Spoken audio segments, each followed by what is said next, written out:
So there's this really tense standoff unfolding on the streets of Minneapolis.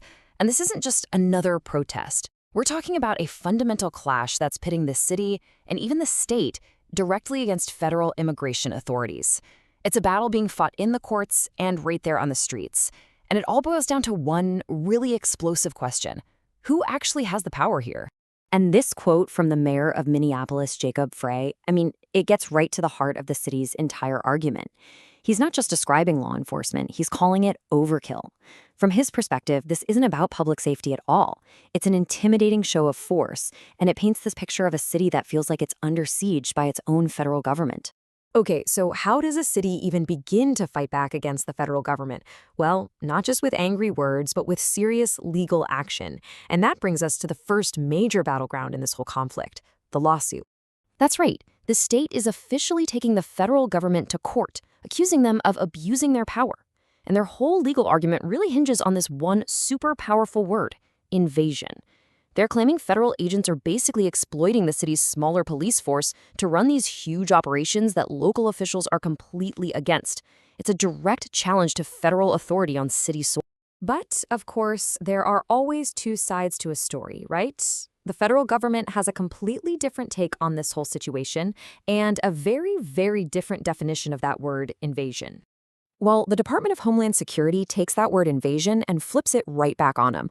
From their point of view, the federal presence in Minneapolis is just a necessary response to what they call the actual invasion, which to them means migrants crossing the southern border. They argue they're just dealing with the consequences of that. And they're not just talking in generalities. They have a very specific number in mind. Federal authorities say their whole mission is to find more than 1,300 people in Minnesota who they've identified as criminal illegal aliens. They say these huge operations are only happening because, from their perspective, the city refuses to cooperate and honor federal requests to hold these people for them. So you see, it all boils down to this fundamental disagreement over one word. Is it a federal invasion of agents flooding a city, or is it a necessary response to an invasion at the border? Minneapolis sees federal overreach and overkill tactics. The federal government sees a mission that's only happening because, in their view, local officials just won't do their part. Now, this fight, it's not just some high-level legal battle happening behind closed doors in courtrooms. Nope, it is spilling right out onto the streets, and that's leading to these direct and often really volatile confrontations between federal agents and protesters. And what's happening on the ground is really escalating. We're seeing reports of protesters using things like fireworks, described as lethal fireworks, and throwing snowballs and water bottles. And in response, federal agents are deploying crowd control tactics, like tear gas. It's turning city streets into these tense flashpoints of conflict. And just to give you a sense of the scale here, it's massive. Since this whole operation began, federal authorities have reportedly arrested over 1,500 people just in Minneapolis. That number really drives home the intensity of their enforcement push in a city that is actively fighting back against it. Okay, but now let's compare that to the local police response. During one of the major demonstrations, the Minneapolis police arrested about 30 people. Think about that for a second. Over 1,500 federal arrests versus 30 local ones. That contrast really highlights the completely different priorities and scales of these two forces operating in the very same city. And that federal footprint, the sheer size of it is just staggering. We're talking about roughly 3,000 federal agents who have been deployed to the Twin Cities area. That massive presence helps explain why this whole thing feels so immediate and just overwhelming for a lot of the people who live there. But the resistance we're seeing, it's not just random, spontaneous anger. It's being described as a highly organized and, frankly, a surprisingly effective opposition network. It's like this neighborhood watch on steroids, really.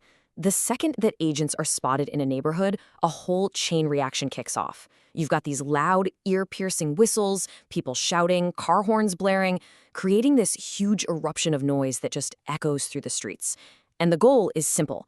Instantly let everybody know where the agents are and get a crowd there fast. And this isn't just a few people with whistles. This network seems to be woven right into the fabric of the community. According to Border Patrol sources that have been cited in reports, there are even allegations that in some cities, local businesses, like fruit stands or taco stands, are being used as scouts, acting as these undercover eyes and ears to track federal movements. So while Minneapolis is grabbing all the headlines right now, you have to understand this is not a one-off thing. It's actually part of a much larger recurring pattern of conflict between state and federal power that we're seeing play out all across the country. And you might think with all this backlash, the protests, the lawsuits, that the federal side might back down. But no, their position is firm. As one Border Patrol agent put it, they are not deterred by the opposition. They see their job as enforcing the law, and they are going to carry on with their mission, no matter the local political pressure. And honestly, this whole cycle is becoming kind of familiar, isn't it? Federal agents show up in a city, local protests and resistance kick into gear, and then come the lawsuits.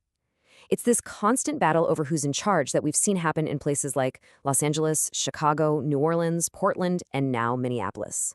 I mean, do you get overwhelmed by all the lawsuits? It's a relentless back and forth, this dizzying legal battle that's defining a national debate. You know, what's happening in Minneapolis is way more than just another headline. It's a major stress test for the idea of American federalism itself, and it's forcing us all to ask a really fundamental question. In a divided nation, where does federal power end and a city's right to govern itself begin? And right now, that question is very far from being answered.